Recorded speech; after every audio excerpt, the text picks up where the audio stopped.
დღეს მინდა მედოკის ფირფიტების რეცეპტი გაგიზიაროთ. ეს საკმაოდ ძველი რეცეპტია, რომელსაც ჩემს ოჯახში უკვე მრავალი წელია იყენებენ. თანაც არაერთხელ გამოცდილია. ალბათ მართლაც კარგი რეცეპტია. ახლა კი მეც მინდა ეს რეცეპტი გაგიზიაროთ და თქვენთან ერთად მოვამზადო. ახლა კი ძალიან მარტივი რეცეპტი გელოდებათ წინ, ამიტომ შეინახეთ ვიდეო და დავიწყოთ მომზადება. პირველ რიგში დაგვჭირდება 4 ცალი კვერცხი.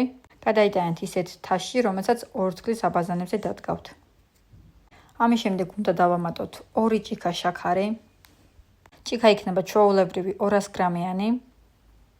ახლა კი გადავიტანოთ უკვე ჩვენი მასა ორთქლზე. აქვე დავამატოთ 50 გრამი კარაქი.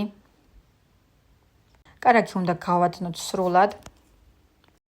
კარაქის გადნობის შემდეგ კი შეგვიძლია დავამატოთ უკვე 1 სუფრის kovzi ძმარი და 1 ჩაის kovzi სოდა. გადავიტანთ ამ მასას და აქვე დავამატებთ უკვე 2 სუფრის kovs თაფლს. უმჯობესია თუ იქნება წაბლის თაფლი. ახლა ეს მასაც კარგად გადავურიოთ. ხუბარემ აქვე ვანილიც დავამატოთ, არ დაგვავწყდეს. ეხლა ეს მასა კარგად აკაფდება და ამ პროცესიდან დაახლოებით უნდა ვატუღოთ 12-დან 15 წუთამდე. თან გამუდმებით ვურიოთ. ამ დროის გასვლის შემდეგ დავამატოთ უკვე 4 ჭიქა ფქვილი. ჭიქის ზომა უკვე გითხარით, მაგრამ კიდევ ერთხელ გავიმეორებ, ძველებური ჭიქა 200 გრამიანი. ახლა უკვე სამუშაო მაგიდაზე გადავიტანოთ კიდევ დაახლოებით 1 ჭიქა ფქვილი, შეიძლება ამდენი არც დაგჭირდეთ, მიხვდებით. და გადავიტანოთ ჩვენი ცომის მასა. ახლა ხელის საშუალებით მოვზილოთ, გაჩვენებთ აი ამ კადრებსაც, რადგან უფრო მარტივი იყოს თქვენთვის და დაახლოებით ამ მასამდე რომ მივიყვანთ, უკვე საკმარისი იქნება. ახლა შეგვიძლია დავასვანოთ დაახლოებით 10-15 წუთი ცომი რო გაგრილდეს. მაცივარში ვასვენებ. ჩემმა ცომა უკვე დაისვენა. ახლა გამოვიღებ ცომს და გავყობ 4 ნაწილად, მაგრამ ვფიქრობ 5 ნაწილად რო გამეყო უკეთესი იქნებოდა. რადგან საცხობი ჟარუნა არის 28-35-ზე. გასაბრტყელებლად უმარტივესია და ძალიან მარტივად ბრტყელდება, ცოტა ფქვილი დავიხმაროთ ამ პროცესში.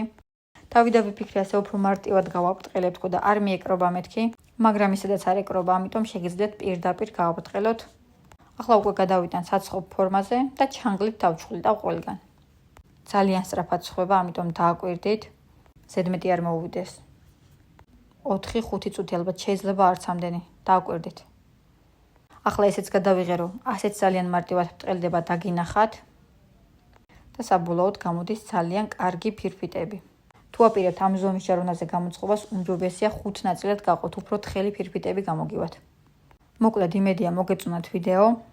თუ გაინტერესებთ დასრულებული შედეგი, დამიკომენტარეთ და აუცილებლად დავდებ. ახლა კი სულ იყო, დაგემშვიდობებით, თუ მოგეწონათ ვიდეო, არ დაგავიწყოთ რომ სხვასაც გაუზიაროთ და ყველას წარმატებებს გისურვებთ, გემრიელად მიირთვით.